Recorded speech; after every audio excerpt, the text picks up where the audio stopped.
السلام عليكم ورحمة الله وبركاته. الله أكبر الله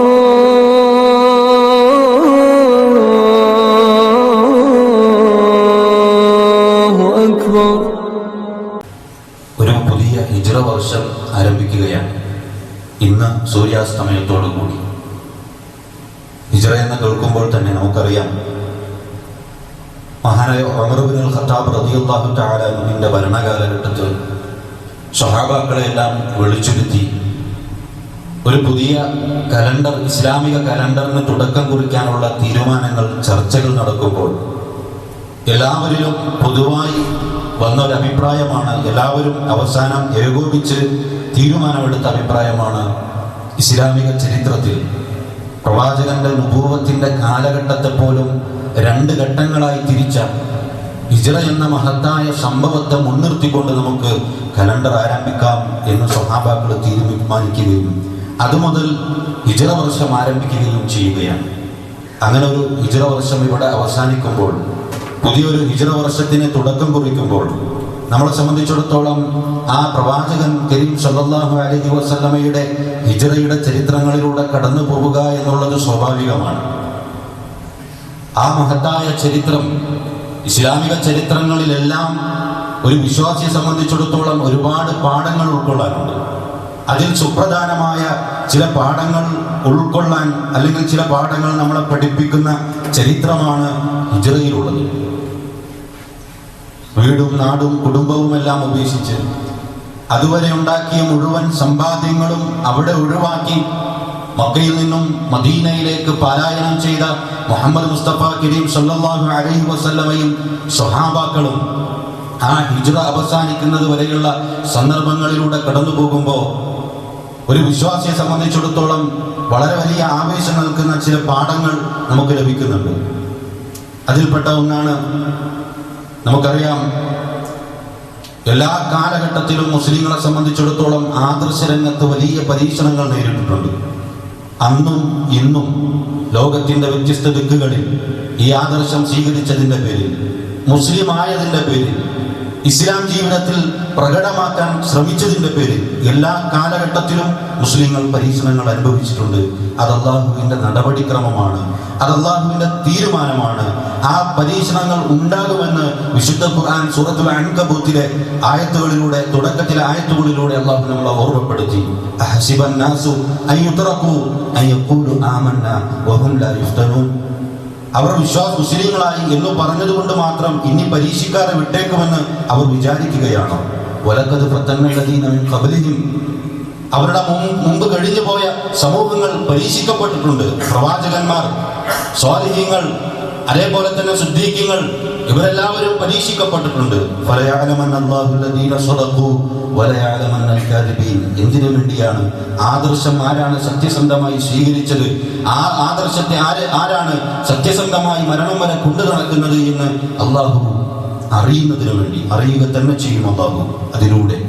അതേപോലെ തന്നെ കള്ളന്മാർ കള്ളം പറഞ്ഞത്, ആദർശത്തിന്റെ വിഷയത്തിൽ കള്ളം പറഞ്ഞതും കള്ളമായ രൂപത്തിൽ ആദർശത്തെ സ്വീകരിച്ചതും ആരാണ് എന്ന് അള്ളാഹു അതിലൂടെ അറിയുക തന്നെ ചെയ്യുമെന്ന് സൂറത്തുൽ അൻകബൂത്തിലൂടെ അള്ളാഹു നമ്മളെ ഓർമ്മപ്പെടുത്തുന്നു. ലോകവിശ്വാസികളെ വിളിച്ചുകൊണ്ട് അള്ളാഹു ഓർമ്മപ്പെടുത്തിയതാണ്.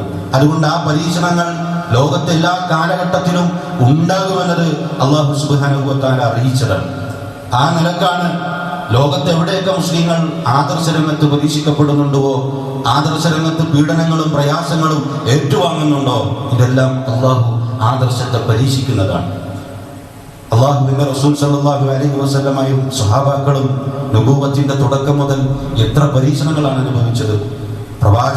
പ്രവാചകനായി തിരഞ്ഞെടുത്ത ഒന്നാമത്തെ ദിവസം മുതൽ അത് പരസ്യമായി പ്രഖ്യാപിക്കാൻ കുടുംബത്തെയെല്ലാം ഒരുമിച്ച് കൂട്ടി അത് പ്രവാചകൻ പറയുമ്പോൾ അതിനെതിരെയുള്ള പ്രതികരണം ഉണ്ടാകുന്നത് പ്രവാചകന്റെ പിതാമഹനായ അബൂലഹബിലൂടെയാണ്.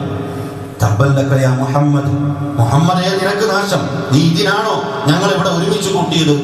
പ്രവാചകനോടുള്ള പ്രഘോഷത്തിന്റെ പടി ഉണ്ടാകുന്നത് പ്രവാചകന്റെ പിതാമഹനായ അബൂലഹബിലൂടെയാണ്. അവിടെ നിന്ന് തുടങ്ങി ആ നീണ്ട വർഷങ്ങൾ മുഴുവനും പ്രവാചകനും സ്വഹാബാക്കളും പരീക്ഷണത്തിന്റെ തീച്ചൂളയിലൂടെയാണ് കടന്നുപോയത്. ഒരുപാട് സ്വഹാബാക്കളെ വളരെ ക്രൂരമായി മർദ്ദിച്ചു കൊന്നു. 2 ഒട്ടകങ്ങളിലെ ഭാഗങ്ങളിൽ 2 കാലുകൾ ചേർത്ത് കെട്ടി 2 ഒട്ടകങ്ങളെയും 2 ദിശയിലേക്ക് തിരിച്ചുവിട്ട് നടുക ഛേദിച്ച് കൊലപ്പെടുത്തിയ സ്വഹാബാക്കളുണ്ട്. വലിയ പീഡനങ്ങൾ അനുഭവിച്ച് അവസാനം പ്രവാചകനെയും സ്വഹാബാക്കളെയും ശഅബ് അബീ ത്വാലിബ് മലയിൽ അതിന്റെ ചെരുവിൽ പ്രവാചകനെയും സ്വഹാബാക്കളെയും ഊരുവിലക്കി സ്വതന്ത്രമായി ഒന്ന് ഭക്ഷണം കഴിക്കാൻ പോലും അനുവദിക്കാതെ, സ്വതന്ത്രമായി ഒന്ന് ഇറങ്ങി നടക്കാൻ പോലും അനുവദിക്കാതെ പ്രവാചകനെയും സ്വഹാബാക്കളെയും ക്രൂരമായി പീഡിപ്പിച്ചു. ഏറ്റവും ഒടുവിൽ ഹിജ്റയുടെ അവസാന സമയങ്ങൾ, ഹിജ്റ ആരംഭിക്കുന്നതിന്, പ്രവാചകന്റെ ഹിജ്റ തുടങ്ങുന്നതിന്റെ അവസാന നിമിഷങ്ങളിൽ നബി സല്ലല്ലാഹു അലൈഹി വസല്ലമയുടെ വീട് വളഞ്ഞു.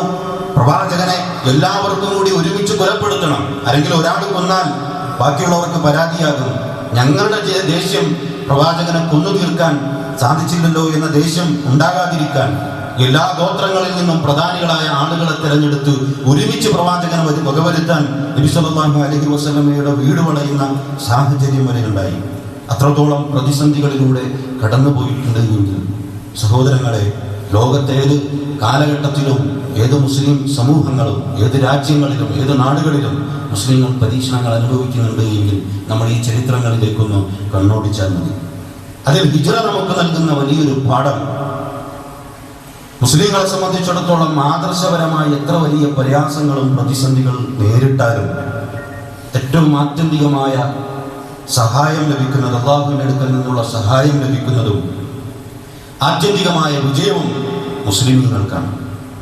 വിശുദ്ധ ഖുർആനിലൂടെ അല്ലാഹു സുബ്ഹാനഹു വ തആല ഓർമ്മപ്പെടുത്തി, ഇന്നാ ലനൻസുറു റുസുലന വല്ലദീന ആമനു, തീർച്ചയായും നാം നമ്മുടെ പ്രവാചകന്മാരെയും സത്യവിശ്വാസികളെയും സഹായിക്കുക തന്നെ ചെയ്യും. ഫിൽ ഹയാത്തി ദുനിയ വയൗമ യഖൂമുൽ അശ്ഹാദ്, സാക്ഷികളെ നിർത്തപ്പെടുന്ന സമയത്തും ഈ ദുനിയാവിലും പ്രവാചകന്മാരെയും വിശ്വാസികളെയും സഹായിക്കുക തന്നെ ചെയ്യുമെന്ന് അല്ലാഹു സുബ്ഹാനഹു വ തആല ഓർമ്മപ്പെടുത്തി. അതുകൊണ്ട് സത്യവിശ്വാസം സ്വീകരിച്ച ആളുകൾ, ശരിയായ ആദർശം കൊണ്ട് നടക്കുന്ന ആളുകൾ, അവരിലൂടെ ഈ മുസ്ലിം ഉമ്മത്തിൽ എവിടെയൊക്കെ പ്രയാസങ്ങൾ അനുഭവിക്കുന്ന ജനവിഭാഗങ്ങളുണ്ടോ അവർക്കൊക്കെ ആത്യന്തികമായ സഹായവും വിജയവും വന്നെത്തുമെന്ന വിഷയത്തിൽ വിശ്വാസികളെ സംബന്ധിച്ചിടത്തോളം ഏതൊരു സംശയവുമില്ല. ആ നിലക്കുള്ള സഹായങ്ങൾ ഉണ്ടാകുമെന്നത് ഒരു മുസ്ലിമിനെ സംബന്ധിച്ചിടത്തോളം ഏറ്റവും ആശ്വസിക്കാവുന്ന വകയാണ്. ഹിജ്റയിലൂടെയാണ് നബി സല്ലല്ലാഹു അലൈഹി വസല്ലമയുടെയും സ്വഹാബാക്കളുടെയും തുടരെയുള്ള നിരന്തരമായ വലിയ പീഡനങ്ങൾക്ക് അറുതി വരുന്നത്. നബി സല്ലല്ലാഹു അലൈഹി വസല്ലമ ഹിജ്റ തുടങ്ങിയത് മുതൽ അള്ളാഹുവിന്റെ സഹായങ്ങൾ വന്നിറങ്ങിക്കൊണ്ടിരുന്നു. കഴിഞ്ഞ് ആ ഹിജ്റയുടെ അവസാനം മദീനയിലേക്ക് ചെന്നണയുമ്പോൾ അത്ര നാളും ഒരു സമൂഹം വലിയ പ്രയാസത്തിലൂടെ പീഡിപ്പിക്കുകയായിരുന്നു.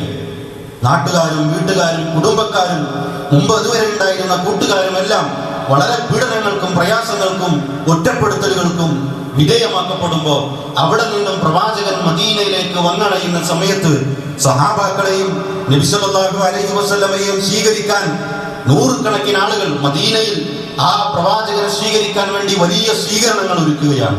അങ്ങനെ പ്രവാചകൻ വരുന്നത് കണ്ട് സന്തോഷത്തിന്റെ ആർപ്പ് വിളിച്ച് വലിയ സ്വാഗതത്തിന്റെ സന്നാഹങ്ങളുമായി സഹാബാക്കൾ കാത്തിരിക്കുകയാണ്. പ്രവാചകനെ സന്തോഷത്തോടു കൂടിയും ആവേശത്തോടു കൂടിയും ആ മദീനയിലേക്ക് വരവേറ്റ് സഹാബാക്കൾക്കും പ്രവാചകനും വേണ്ടതെല്ലാം നൽകി. കുടുംബത്തിലെ തങ്ങൾ അധ്വാനിച്ചുണ്ടാക്കിയ സമ്പത്തിൽ നിന്നും പകുതി അവർക്ക് വീതിച്ചു നൽകി. തങ്ങളുടെ കച്ചവടങ്ങളിൽ അവരെ ഭാഗമാക്കി, എല്ലാമാക്കി ഒറ്റ ദിവസം കൊണ്ട് അവരെ മാറ്റിയെടുത്തു. സഹോദരങ്ങളെ, അവിടെ മുതൽ പിന്നെ പ്രവാചകനും സഹാബാക്കൾക്കും ഇസ്ലാമികമായ ആദർശങ്ങൾ തുറന്നു പറയാനും അത് പ്രഖ്യാപിക്കാനും ലോകത്തിന്റെ വിവിധ ദിക്കുകളിലേക്ക് പ്രബോധനങ്ങളായി സഹാബാക്കളെ അയക്കാനും അവിടെ ഒരു ഇസ്ലാമികമായ രാജ്യങ്ങൾ കെട്ടിപ്പടുക്കാനും പ്രവാചകനും സഹാബാക്കൾക്കും സാധിച്ചിട്ടുണ്ട്. അതുകൊണ്ട് തന്നെ മുസ്ലിം സമൂഹം ലോകത്തെവിടെയൊക്കെ പ്രതിസന്ധികളും പ്രയാസങ്ങളും അനുഭവിക്കുന്നുവോ ആത്യന്തികമായ സഹായം, ആത്യന്തികമായ വിജയം ഇതുപോലെ കടന്നു വരുമെന്ന് അള്ളാഹു വിശുദ്ധ ഖുർആനിലൂടെയും പ്രവാചകൻ സല്ലല്ലാഹു അലൈഹി വസല്ലമയുടെ ചരിത്രങ്ങളിലൂടെയും നമുക്ക് മനസ്സിലാക്കാൻ കഴിയും. നബി സല്ലല്ലാഹു അലൈഹി വസല്ലമയെ കൊല്ലാൻ കാത്തിരുന്ന ആ മക്കയിലെ മുസ്ലിമീങ്ങളുടെ ആ ഇടയിലൂടെയാണ് പ്രവാചകൻ വീട് തുറന്ന് ഒരു പിടി മണ്ണ് വാരിയിട്ട് പുറത്തേക്ക് ഇറങ്ങി പോകുന്നത്. അതുപോലെ ശത്രുക്കൾ എത്ര സന്നാഹത്തോടുകൂടി മുസ്ലിങ്ങൾക്കെതിരെ കണ്ണു നട്ട് കാത്തിരുന്നാലും, ശത്രുക്കൾ മുസ്ലിങ്ങൾക്കെതിരെ എത്ര വലിയ കുതന്ത്രങ്ങൾ പ്രയോഗിച്ചാലും, ശത്രുക്കൾ മുസ്ലിങ്ങളെ ആക്രമിക്കാൻ വേണ്ടി എത്ര വലിയ സന്നാഹങ്ങളുമായി ഒരുങ്ങി നിന്നാലും അവരുടെ കുതന്ത്രങ്ങളൊക്കെ തകർത്തുകൊണ്ട് അല്ലാഹു സുബ്ഹാനഹു വ തആലയുടെ തന്ത്രങ്ങൾ അവരുടെ മേൽ ഇറങ്ങുക തന്നെ ചെയ്യും. വിശുദ്ധ ഖുർആനിൽ ആ ഹിജ്റയിലേക്ക് ഇറങ്ങി പുറപ്പെടുന്ന സന്ദർഭത്തെക്കുറിച്ച് അല്ലാഹു സുബ്ഹാനഹു വ തആല പറയുന്നിടത്ത് കാണാൻ സാധിക്കും, വൈദ യംകുറു ബിക്കല്ലദീന കഫറു ലിയുസ്ബിതുക ഔ യഖ്തുലുക ഔ യുഖ്രിജൂക. പ്രവാചകരെ, താങ്കളെ അവിടെ ബന്ദിയാക്കുന്നതിന് വേണ്ടിയും താങ്കളെ കൊന്നുകളയുന്നതിന് വേണ്ടിയും താങ്കളെ ഈ നാട്ടിൽ നിന്നും പുറത്താക്കുന്നതിന് വേണ്ടിയും അവർ ചില തന്ത്രങ്ങൾ പ്രയോഗിച്ചു. വയംകുറൂന വയംകുറുല്ലാഹ്, അവർ തന്ത്രം പ്രയോഗിക്കുന്നു, അല്ലാഹുവും തന്ത്രം പ്രയോഗിക്കുന്നു. വല്ലാഹു ഖൈറുൽ മാകിരീൻ, തീർച്ചയായും ഏറ്റവും നന്നായി തന്ത്രം പ്രയോഗിക്കുന്നത് അല്ലാഹുവാണ്. അതുകൊണ്ട് ലോകത്ത് എത്ര വലിയ ശക്തി രാജ്യങ്ങളാകട്ടെ, എത്ര വലിയ ആയുധ സന്നാഹങ്ങളുള്ളവരാകട്ടെ, എല്ലാവരുടെ തന്ത്രങ്ങളും അല്ലാഹുവിന്റെ തന്ത്രങ്ങളുടെ കീഴെ മാത്രം. അല്ലാഹു തന്ത്രം പ്രയോഗിക്കാൻ സമയമാകുന്ന സമയത്ത് അല്ലാഹുവിന്റെ ഹിക്മത്ത് എവിടെയാണോ അത് പ്രയോഗിക്കാൻ ആവശ്യമായി വരുന്നത്, അത്തരം തന്ത്രങ്ങൾ ആ സമയങ്ങളിൽ അല്ലാഹു തന്ത്രം പ്രയോഗിക്കുന്നത് വിശ്വാസികളെ സംബന്ധിച്ചിടത്തോളം അവരുടെ കണ്ണുകൊണ്ട് കാണാൻ സാധിക്കും.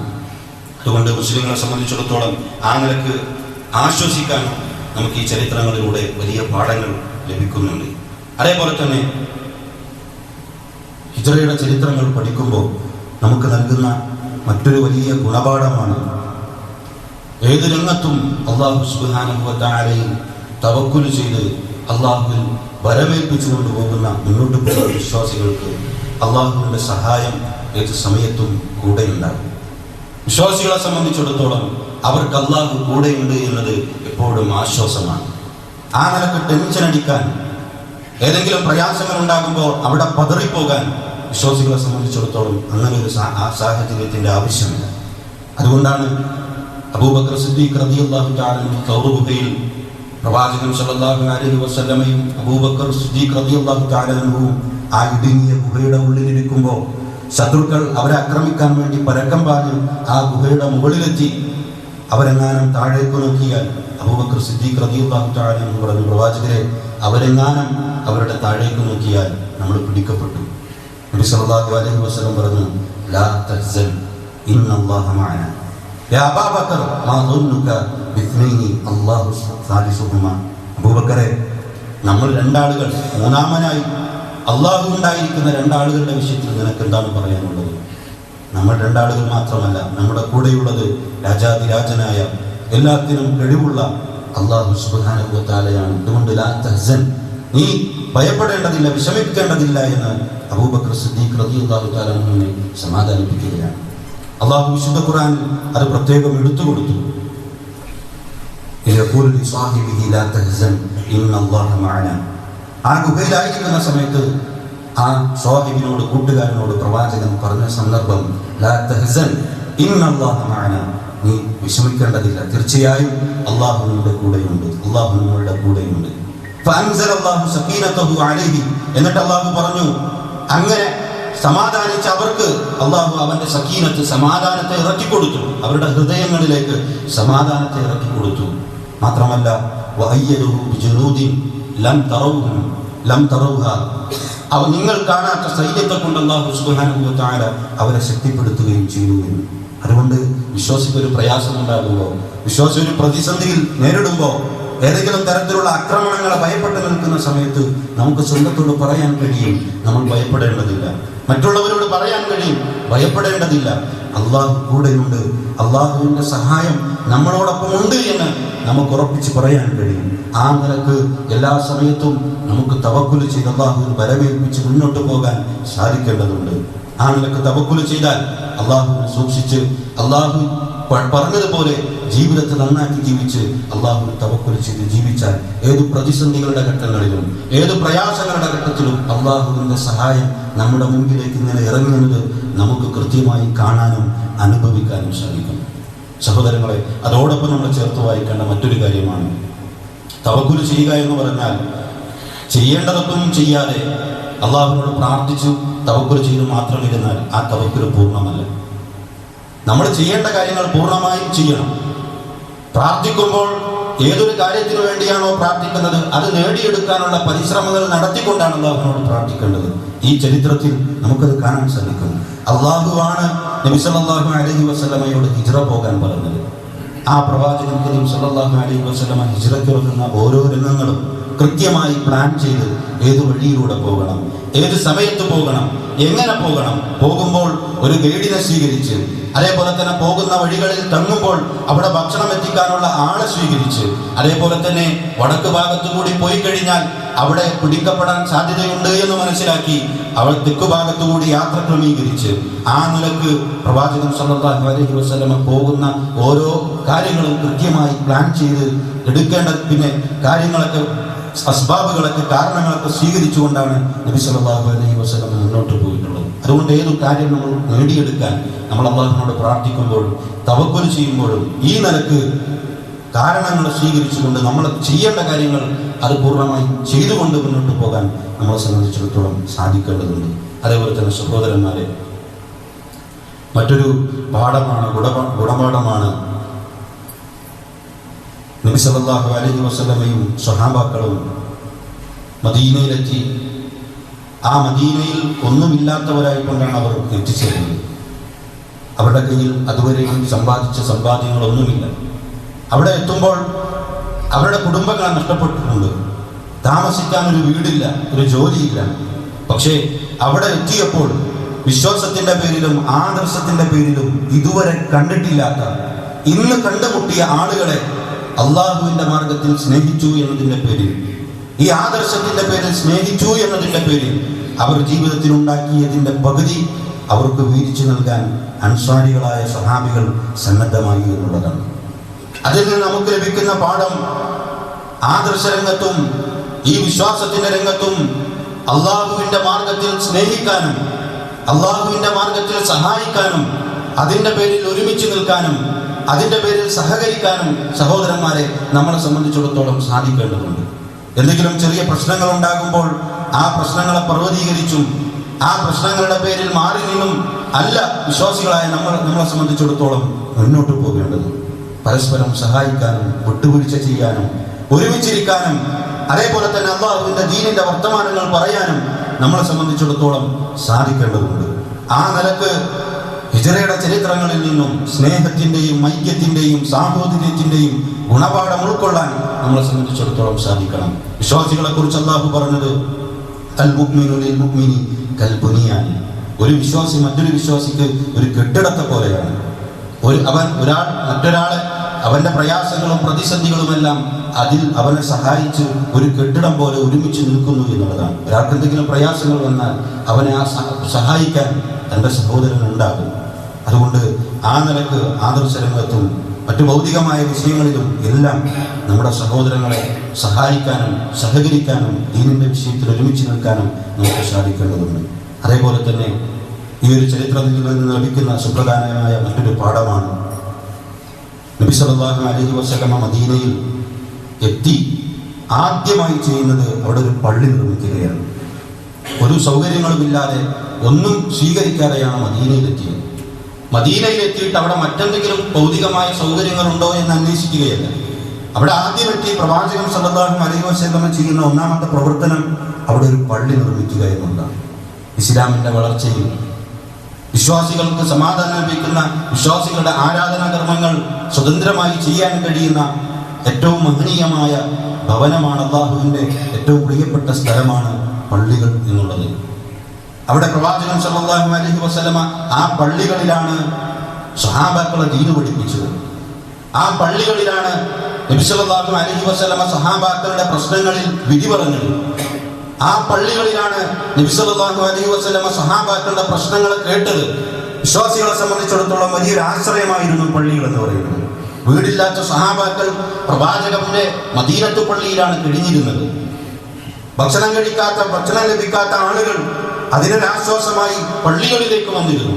ആ പള്ളികളിൽ ഭക്ഷണം വിതരണം ചെയ്യുന്നതിന് വേണ്ടി അവിടുത്തെ കർഷകർ പോലും അവരുടെ ഈത്തപ്പനകളിൽ നിന്നും ഒരു ഭാഗം പള്ളികളിൽ എത്തിച്ചിരുന്നു. ഭക്ഷണം കഴിക്കാത്ത ആളുകൾക്ക് ഈ പള്ളിയിലെത്തിയാൽ ആശ്രയമായിരുന്നു. നമ്മുടെ പള്ളികളും അതുപോലെ മാറണം. പള്ളികളുടെ ഉദ്ദേശങ്ങൾ പൂർത്തീകരിക്കുന്നത് അപ്പോഴാണ്. ആ നിലക്ക് നമുക്ക് പള്ളികളിൽ ഈ പറഞ്ഞ രൂപത്തിലുള്ള എല്ലാ കർമ്മങ്ങളും വിജ്ഞാനങ്ങൾ പകർന്നു കൊടുക്കുക, അത് നുകരാൻ വേണ്ടി പള്ളികളിൽ ഒരുമിച്ച് കൂടുക, അതേപോലെ തന്നെ പള്ളികളിൽ ഇബാദത്തുകൾ ചെയ്യാനുള്ള എല്ലാ വിധത്തിലുള്ള സൗകര്യങ്ങളും ഒരുക്കി കൊടുക്കുക. ആ നിലക്ക് നമ്മുടെ പള്ളികൾ മാറേണ്ടതുണ്ട്. അതും ഈ ചരിത്രത്തിൽ നിന്ന് നമുക്ക് മനസ്സിലാക്കാനുള്ള ഒരു പാഠമാണ്. സഹോദരങ്ങളെ, ചരിത്രങ്ങൾ അത് കേട്ടുപോവുക എന്നതിനപ്പുറത്ത് ആ ചരിത്രങ്ങളിൽ നിന്നും പാഠം ഉൾക്കൊണ്ടുകൊണ്ട് ജീവിതത്തെ ക്രമീകരിക്കാൻ നമ്മൾ ശ്രദ്ധിക്കുക. അല്ലാഹു സുബ്ഹാനഹു വ തആല നമുക്ക് തൗഫീഖ് നൽകി അനുഗ്രഹിക്കുമാറാകട്ടെ. റബ്ബ് സുബ്ഹാനഹു വ തആലയുടെ വിധിവിലക്കുകൾ ജീവിതത്തിൻ്റെ മുഴുവൻ മേഖലകളിലും സൂക്ഷിച്ച് ജീവിക്കണമെന്ന് ഓർമ്മപ്പെടുത്തുകയാണ്, ഉണർത്തുകയാണ്. സഹോദരന്മാരെ, മുഹറം മാസം അള്ളാഹുവിൻ്റെ അടുക്കൽ പവിത്രമായ 4 മാസങ്ങളിൽ ഒരു മാസമാണ് എന്ന് നമുക്കറിയാം.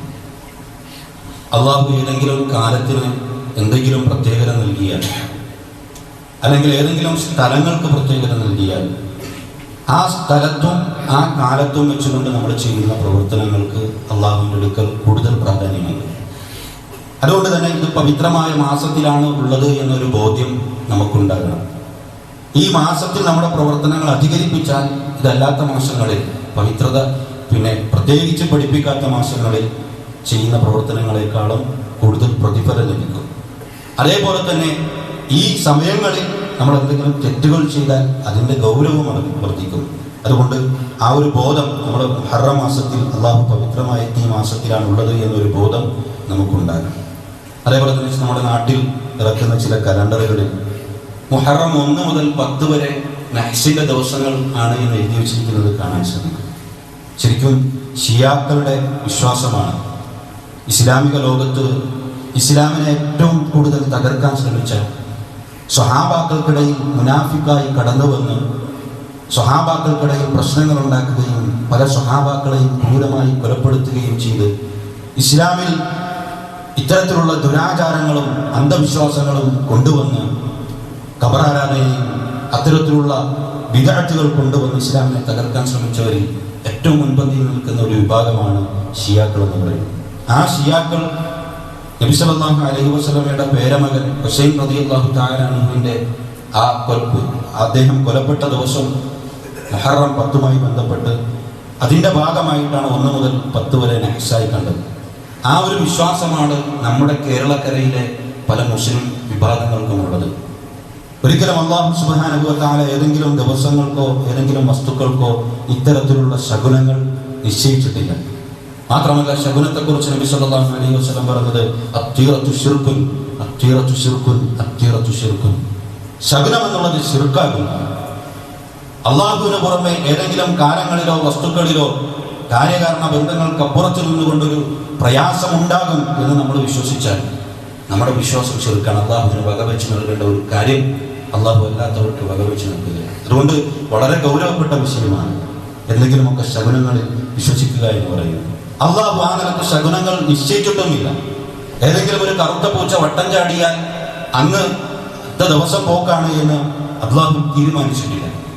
13-ാം നമ്പറിന് എന്തെങ്കിലും ശകുനമായി അള്ളാഹു നിശ്ചയിച്ചിട്ടില്ല. അങ്ങനെ എണ്ണങ്ങൾക്കോ വസ്തുക്കൾക്കോ സ്ഥലങ്ങൾക്കോ അള്ളാഹു ആ നിലക്കുള്ള ദോഷങ്ങൾ തീരുമാനിച്ചിട്ടില്ല. പലപ്പോഴും നമ്മുടെ നാട്ടിലുള്ള ആളുകൾ 1 മുതൽ 10 വരെ മുഹറമായി കഴിഞ്ഞാൽ 1 മുതൽ 10 വരെ പിന്നീട് കല്യാണങ്ങൾ ഉണ്ടാവില്ല, പുതിയ വീട്ടിലേക്ക് കയറുന്ന സാഹചര്യം ഉണ്ടാകില്ല, പുതിയ ജോലിയിലേക്കോ പുതിയ സ്ഥാപനങ്ങൾ തുടങ്ങുന്ന സാഹചര്യങ്ങളൊന്നും ഉണ്ടാകില്ല. ഈ ഒരു വിശ്വാസത്തിൻ്റെ ഭാഗമാണ്. അതുകൊണ്ട് നമ്മളെ സംബന്ധിച്ചിടത്തോളം മനസ്സിലാക്കുക, ആ നിലക്ക് വസ്തുക്കളിലും സ്ഥലങ്ങളിലുമൊന്നും അള്ളാഹു പ്രത്യേകം, അത് ചൊവ്വയിലാകട്ടെ ശനിയിലാകട്ടെ മറ്റേതെങ്കിലും സമയങ്ങളിലാകട്ടെ റമദാൻ 14-നാകട്ടെ, ഇതിലൊന്നും അള്ളാഹു പ്രത്യേകമായി ശകലങ്ങൾ വെച്ചിട്ടില്ല. ആ നിലക്കുള്ള വിശ്വാസം പിഴച്ച വിശ്വാസമാണ് എന്ന് നമ്മൾ കൃത്യമായി മനസ്സിലാക്കുക, കാര്യങ്ങൾ കൃത്യമായി മനസ്സിലാക്കുകയും അതിനനുസരിച്ചുകൊണ്ട് ജീവിതത്തെ ചിട്ടപ്പെടുത്തുകയും ചെയ്യുന്ന ആളുകളുടെ കൂട്ടത്തിൽ അള്ളാഹു നമ്മളെവരെയും ഉൾപ്പെടുത്തി അനുഗ്രഹിക്കുമാറാകട്ടെ. നമ്മുടെ കൂട്ടത്തിൽ പല നിലക്ക് പ്രയാസം അനുഭവിക്കുന്ന ആളുകൾ അള്ളാഹു എല്ലാവരുടെ പ്രയാസങ്ങൾക്കും ശമനം നൽകി അനുഗ്രഹിക്കുമാറാകട്ടെ. اللهم اغفر للمؤمنين والمؤمنات والمسلمين والمسلمات والأحياء منهم والأموات إنك مجيب الدعوات يا قاضي الحاجات. اللهم أجرنا من النار، اللهم أجرنا من النار، اللهم أجرنا من النار. اللهم أعز الإسلام والمسلمين وأذل الشرك والمشركين. اللهم أعز الإسلام والمسلمين وأذل الشرك والمشركين. اللهم أعز الإسلام والمسلمين وأذل الشرك والمشركين. ربنا آتنا في الدنيا حسنة وفي الآخرة حسنة وقنا عذاب النار.